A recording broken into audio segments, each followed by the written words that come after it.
Larry, thank you so much for taking a minute out for the program today. I appreciate it. My pleasure. So let's begin our journey with this. Before we get into your good work, I want to know this. 6 years ago, this pandemic changed so much about all of our lives. How did you get through that era, and how has it changed the way that you do business and live today? Wow. I know the pandemic started a number of processes for me. I mean, I lived through 9/11 in New York. So the pandemic brought back a lot of memories of what had happened through 9/11. And I thought that all the small businesses would crash, and the PPP made a huge difference as much as however anybody wants to see it. But I thought that the economy was going to be a mess for a very long time. And it didn't plan out that way. I definitely got really scared when the pandemic started. I was running a business that required people to get together in person, and we had to flip it to a virtual business overnight, which was not fun and not what I wanted to do, but I did it anyway. Um, and the pandemic was a challenge for a lot of people. So my kids went through it. My daughter was in college. My son was a senior in high school, and I was happy that he graduated. I actually think it helped him graduate because they froze his grades as soon as the pandemic started. Yeah. So he couldn't fail anything. So that was good. And I don't know, the pandemic's made a lot of difference in a lot of people's lives. For me, it highlighted some things. I ended up ending a marriage after 25 years in 2023. Not sure if the pandemic was the cause of that, but definitely some self-reflection. Started doing some major internal work during the pandemic. Started riding a bike a lot. Yeah. Started getting out a lot more. Ended up, one of the stories in my book is all about a young man that I met in 2021 that I did a 640-mile bike ride with. He happens to be a blind athlete, and we rode from San Francisco to San Diego with the Challenged Athletes Foundation. So the pandemic taught me a lot. It helped me as a person find, I guess, continue on the journey I was on. So So as a chief connector, I want to get into the nuts and bolts of what you do on a daily basis. And to sure. do that, kids are always the truth serum. I'm going to put you in front of a bunch of 13-year-olds. It's career day, and the kid in the back of the room just wants to know what you do for a living. How do you answer him? I I do something that most people have no idea what it is. So I'm my core living today is as a coach. So I coach people around two specific things, and it all comes down to human connection. So the first part of my coaching work is around helping people connect to themselves. So that's what you would call life coaching and helping people become more aware of how they show up in the world and the fact that their identity and their ego runs their life versus they are a person, a being that has an identity and an ego. That's the first thing that I do. The second thing is I do is I help people that are trying to build their businesses develop business development strategies, and most of it comes down to human connection. So I help people build mastermind groups and communities to help them gain more business. So those are the two sides of my coaching work. I also speak, love being on stage and doing keynote speeches, so I get to talk to people about what I've learned on my journey, and hopefully some of the things that I've learned will resonate with others. So that's how I would describe what I do. So speaking of this journey, let's go back to your beginnings. When you were that kid in career day, what was your dream gig? What did you want to be when you grew up? I just wanted to not be depressed.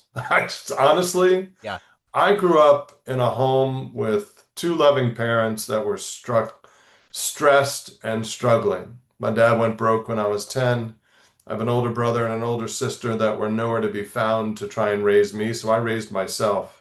Wow. I spent a lot of time alone as a kid. If I had a fantasy, my hero was Thurman Munson.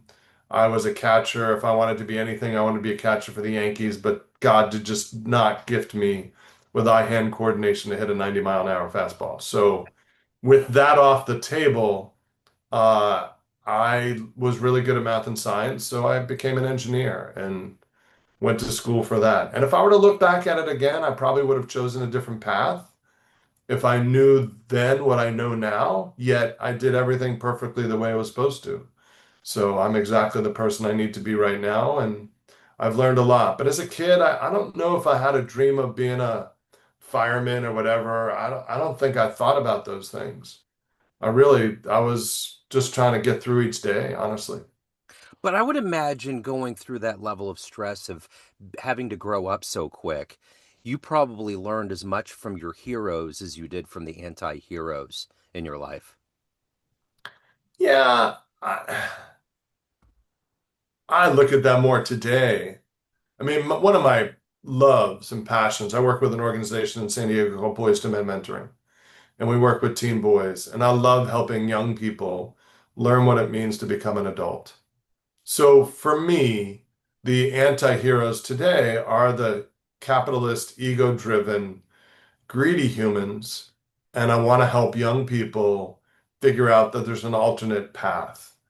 And the anti-hero for me, I don't know if I looked at it that way when I was younger. I wasn't that introspective when I was younger. Sure. I didn't start my journey until my late 20s. And that's when I really started looking to figure out. I spent, I don't know, a good solid decade in the self-help section at Barnes and Noble. So I learned a lot about what it meant to be human, I guess. And then just in the last couple of years, doing a lot of work around psilocybin and creating an environment for me to see myself for what I truly am versus what I thought I was has opened up a doorway that once you go through it, you can't go back. So I saw things on one of my journeys that you can't unsee, and that totally changed my life. So heroes, anti-heroes, I don't know if I think about it that way today. Yeah. And I don't think I think I thought about it that way when I was a kid. For me right now, it's just about awareness, Yeah. helping people find more awareness because we are so much asleep as to what it means to be a human being. Hmm. And as an entrepreneur, which I have been for 33 years, and having built what most people consider a very successful consulting business that I walked away from in 2014 because it brought me no joy. It gave me financial stability, but it did not bring me joy. And I had gone to Africa in 2012 and met people that had joy that had nothing. And I've been on this path to try and figure out what it is that they had that we're missing. Because there was something that was going on in Uganda and Kenya when I was there in 2012 that we do not have here in our country. I see it in people, but I don't see it in our culture. There I saw it in their culture. And I've got all these ideas as to why. And my latest book, I say in the first chapter, I know nothing. I just have a lot of ideas and a lot of beliefs, and some of them I believe very strongly. But there's things I believed strongly 10 years ago that I know are so if I don't know, maybe what I believe today is not true. So is it really knowledge or is it just a belief? So that's where I kind of take these conversations as honestly, Joe, what are we here for? Right. We're here to make enough money so that we can buy a nice house and drive a nice car and take lavish vacations? Got to be more than that. There's got to be depth. And it's like you said, I've heard this all the time about Africa. You have these people that literally walk miles and miles to get a pail of water. They don't have much, but there's a level of buoyancy. There's this soul within them. And I've learned that from being around the jazz world, being a jazz radio host for 15 years. There is a level of these human beings that play this music that transcend the regular human Yes. nature. Their chlorides operate and bling around at a whole different level, and they feel and see this life. And I think what you're saying is there is a myriad of things that we can accumulate while we're down here on this planet, and there's none of it that the capitalist will say that we're gonna yearn for when we get to that last hour of our lives. It just isn't going to happen. But those moments where you've traveled and you've seen the light in people's lives. I mean, I've seen musicians. There was one musician, he's blind, like you had mentioned going on that bike ride. His name is Matthew Whitaker, and I saw him live. And he was channeling Stevie Wonder. And he was up Wow. there, and his head was going, and he had a Rhodes in front of him and a piano behind him, and he was impenetrable. And he met everybody after the show, and there was this light, and nothing in this world was going to dent it. And No. that's what you want. That's the Maslow. That's the peak right there. You get to a point where you just feel this life and the way that we should feel it as humans. Oneness with God is the ultimate intention. So what people don't know about Maslow, you bring up Maslow, and I'm working on another book. Maslow never created a hierarchy of needs. The hierarchy of needs was created by a bunch of consultants that wanted to use his work in the corporate world and gave him attribution. And Maslow didn't stop with self-actualization. He stopped with self-transcendence, which is one beyond actualization. Yeah. So if you look at his finished work, it starts with survival, food, water, shelter, safety. And then it goes to me, love and belonging and self-esteem. It's all about me. And then it goes to what I'm calling ascension, which is self-actualization and self-transcendence. When you're in survival mode, the one thing that you have in common with everybody else around you is shared purpose. If you're in survival mode, your instinctive purpose is survival. You have no other purpose. Yeah. And when everybody around you is also in survival mode, you're deeply connected around something deeply meaning. Hmm. And you're still probably connected to the planet because you're still farming it. You're still connected to your ancestors because there's no retirement villages to send them to. You're still connected to everybody. When I was there in 2012, I adopted a young man. I didn't adopt him, but I invested a lot of money and time and energy, and he still considers me like his American father. So his name is Armstrong, and long story short, I was given over $1,000 for losing our bags for 6 days in Uganda. Turkish Airlines left them in Istanbul when we flew from Istanbul to Entebbe. In our bags, they gave us $1,200. The woman I was with, when we get to the small town called Bali in eastern Uganda, says there's a young man here. His name is Armstrong. He wants to become a pilot. And I was just given over $1,000 from an airline, and there's this kid who wants to become a pilot, and he needs $1,000 to take a pilot's test. And I'm sitting there going, this money was not meant for me, it was meant for him, so I gave it to him. And it's now 14 years later. He lives in the United States. I moved him here in 2014. He's building a business between Africa and the United States, arbitraging planes and other things. Super amazing human being. But the one thing I'd share with you is that he was having some problems with his feet. He's 38 years old.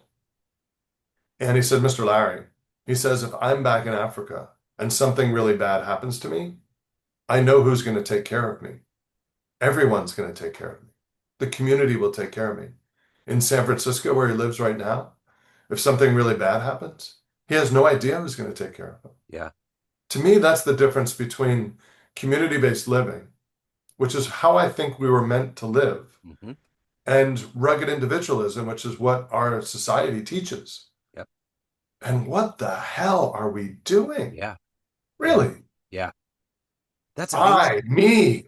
It's all about how do I get what I get what I need. Who's I? Yeah. I's my ego. I is not me.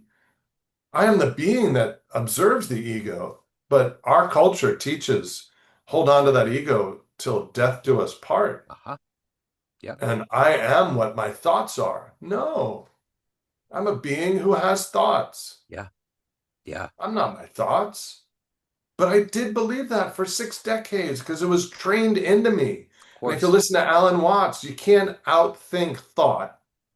There has to be some other way that you connect with a higher self, which is where Maslow ended.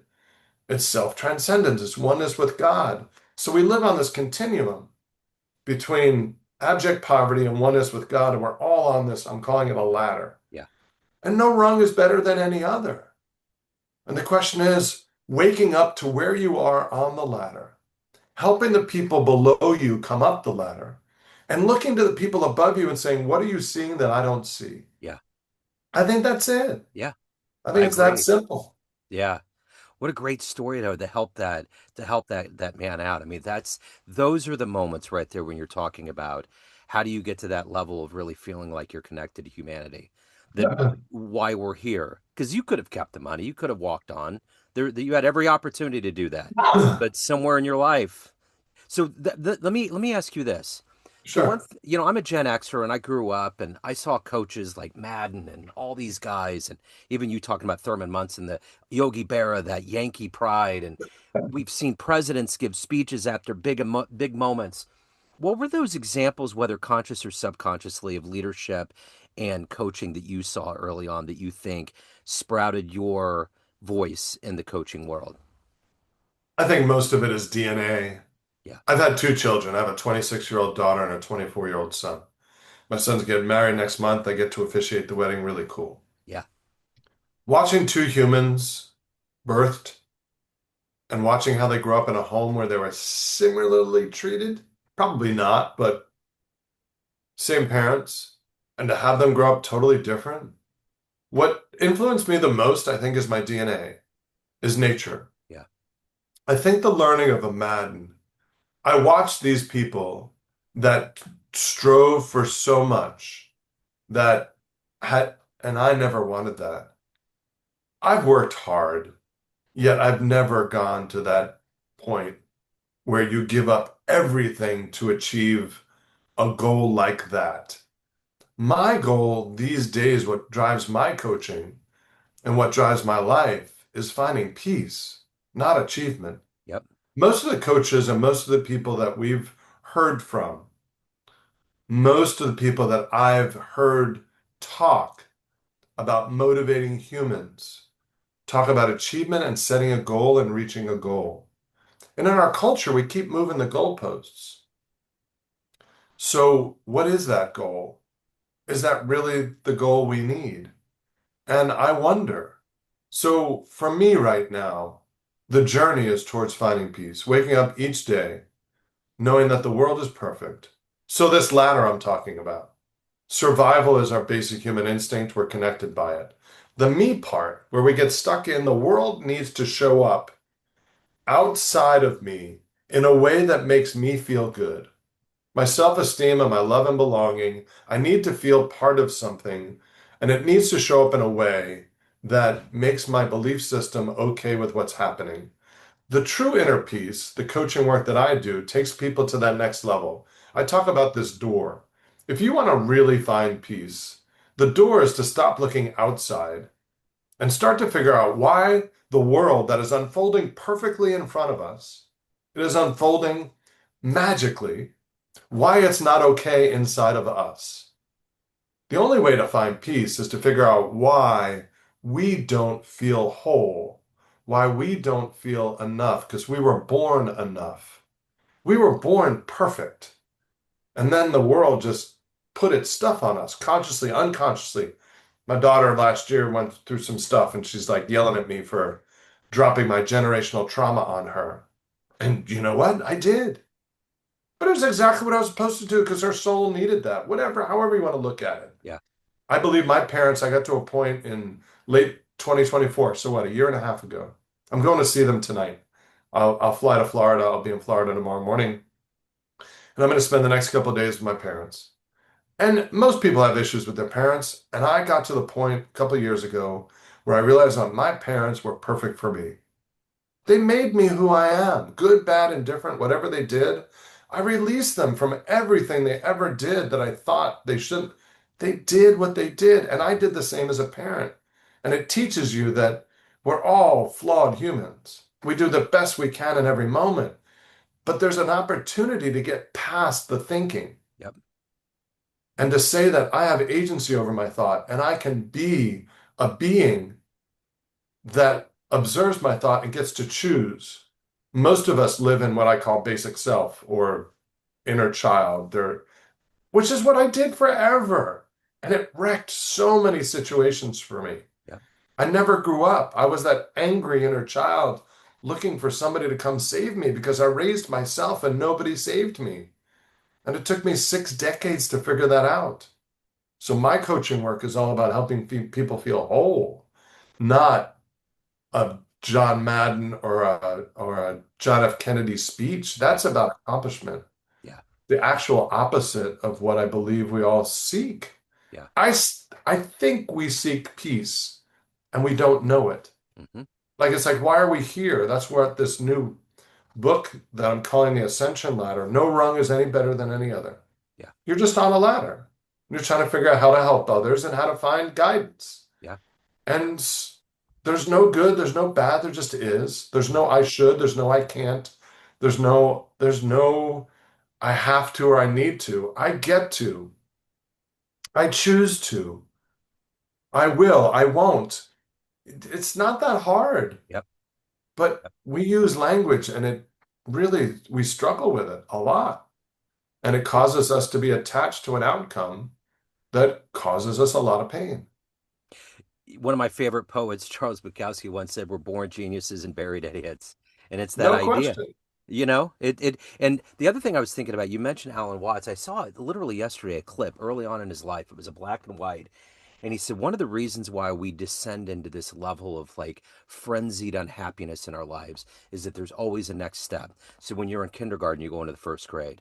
Then you're in the second grade, you're going to the third grade. When you get out of college, you got to find a job. When you find a job, you got to get a better job. And when you get a better job, you got to get a better car. And then you start comparing yourself to their house and what they got and all of that. And it's this race. And I look at my life and I'm thankful that around my early 20s, when I was going through college and had this idealistic notion of my life, I got around a whole lot of people that just really read good stuff and really immersed themselves in good art and music. And we just sat around and we just talked and we were just like, what's going on? We all had long hair and we smoke a carton of cigarettes over a pot of coffee, and we just tried to figure out what all of this was, especially as Gen Xers. Like, why are we getting fed all of this rhetoric? And what did it do to these people that are around us? Most of them were having premature heart attacks. Most of them were having all these health conditions. For what? Like, what are you doing? Go out and see the world. Do this. I mean, there's all of these things that can abate that line that we're told that we're supposed to do. And it's just like you said,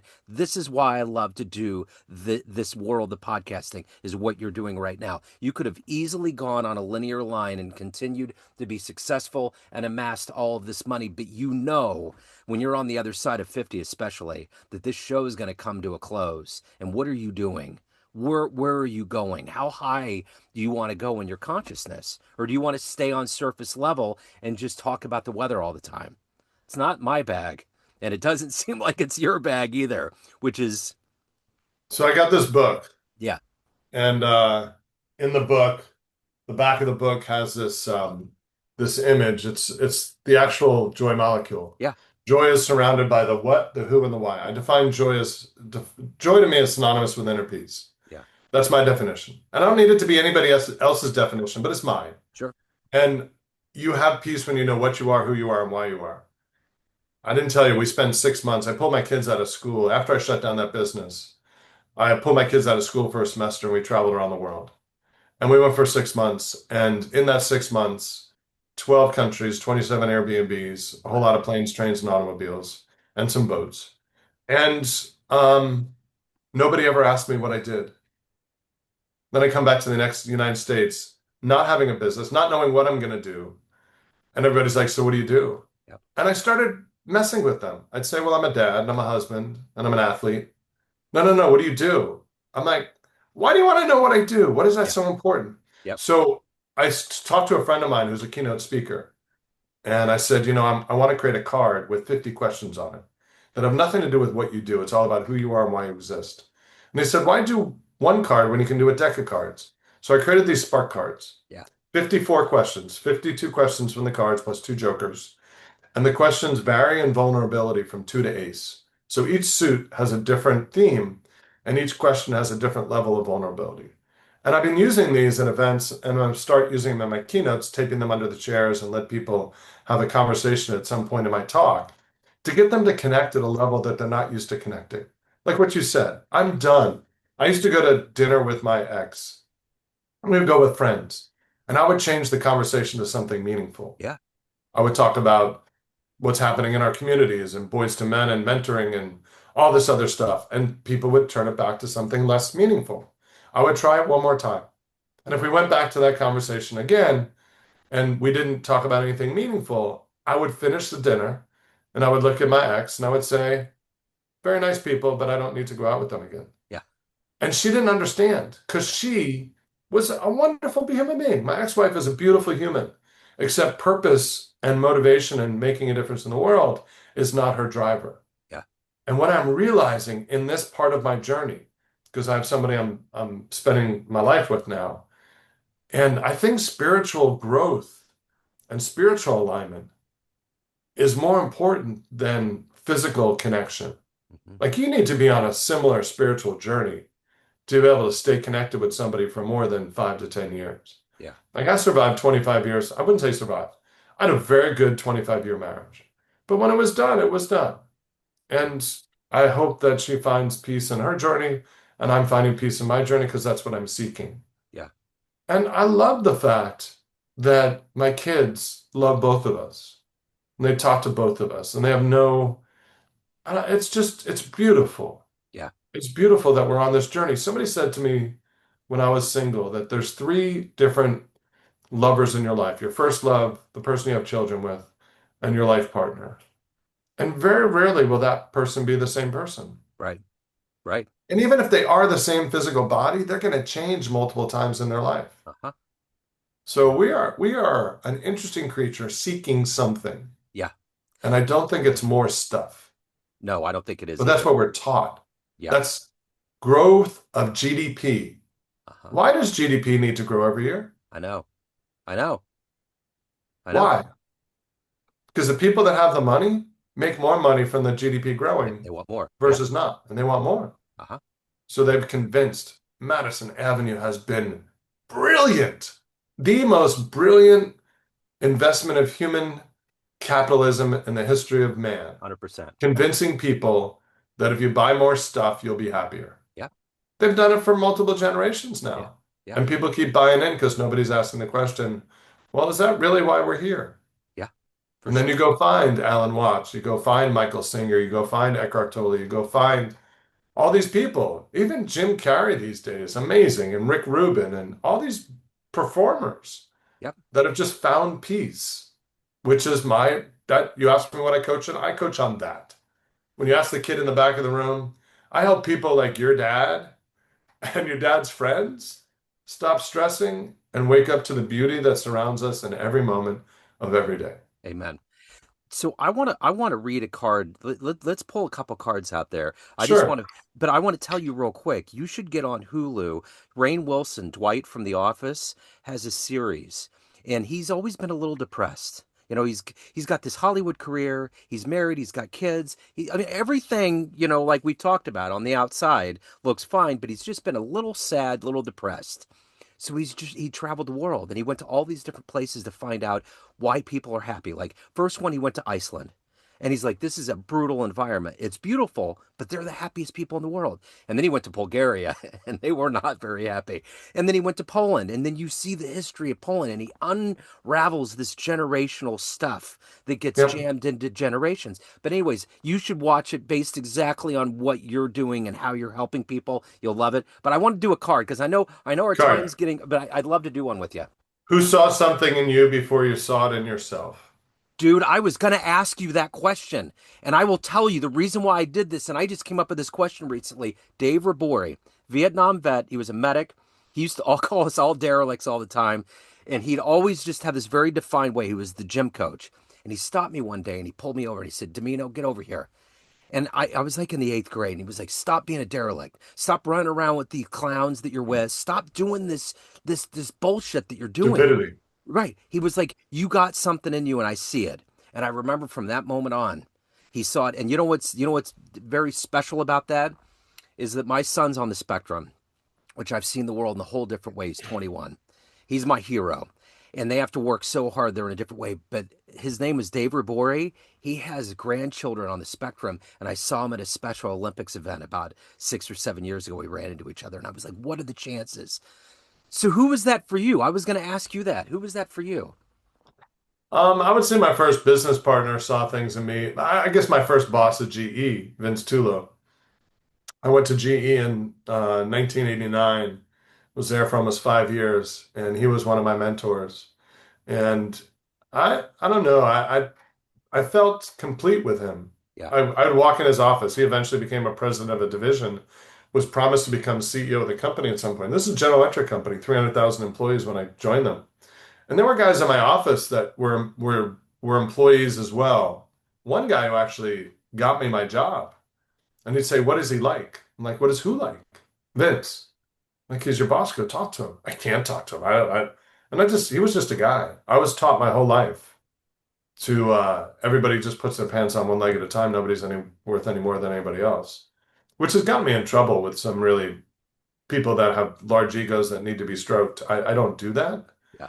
So, but Vince was one, and my business partner knew that I had some skills, and I'm still learning them today. Yeah. So, So let me Yeah. ask you this. If you were to have a dream tonight, you ran to the 18-year-old version of you and you walked into a room at your age now and there was a film projector. And you walked in and you hit play and a 60-second highlight reel of your life came up. Would that young version of you believe that your life turned out this way? No,